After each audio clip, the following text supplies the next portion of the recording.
நீங்கள் பார்த்து கொண்டிருப்பது நியூஸ் 21 செய்திகள். தமிழ்நாடு செய்திகளை உடனுக்குடன் தெரிந்து கொள்ள நியூஸ் 21 செய்திகளை பாருங்கள். கலவையில் 197வது இலவச கண் சிகிச்சை முகாம்.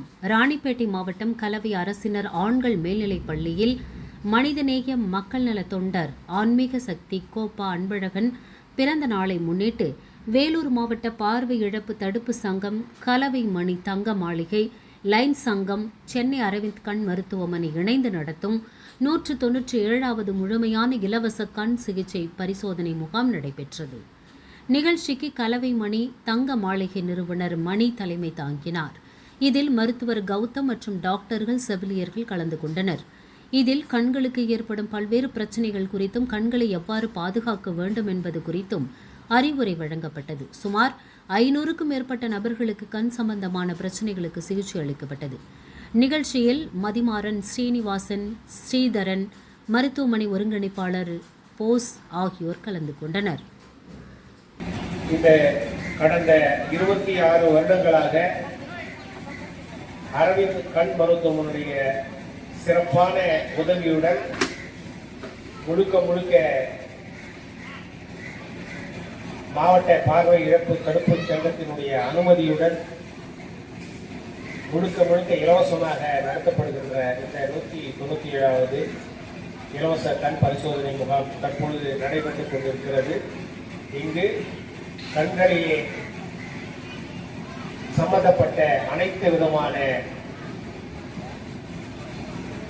பிரச்சனைகளுக்கும், கண்புரை, விழித்திரை பாதிப்பு, குளுக்கோமா, கண்ணில் அல்சர், கண் குழிவு, மாறுகண் உட்பட்ட அனைத்து விதமான கண் பிரச்சனைகளுக்கும் இங்கு இலவசமாக கண் பரிசோதனை செய்யப்படுகிறது. இந்த முகாமிற்கு ஒவ்வொரு முகாமிற்கும் கிட்டத்தட்ட 500 வெளிநோயாளிகள் ஓபி வருவாங்க. ஒவ்வொரு கேம்புக்கும் 150லிருந்து 200 ஐபி உள்நோயாளியாக இங்கு மருத்துவமனைக்கு நம்ம அவங்களுக்கு உணவு உள்ளிட்ட எல்லா வசதிகளையும் அளித்து நம்ம மருத்துவமனைக்கு அனுப்புகிறோம். இந்த மிகப்பெரிய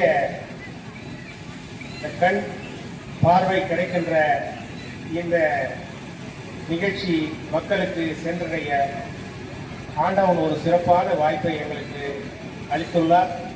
இதே நாளிலே பானாவரத்திலேயும் எங்களது 20வது இலவச கண் பரிசோதனை முகாம் நடந்து கொண்டிருக்கின்றது.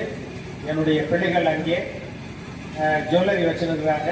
அவங்களும் எங்களை மாதிரியே தொடர்ச்சியாக பண்ணுறாங்க. ஆகையினால இந்த நேரத்தில் மருத்துவமனைக்கும் இதற்கு உறுதுணையாக இருக்கின்ற அனைவர்களுக்கும் மிக்க நன்றி.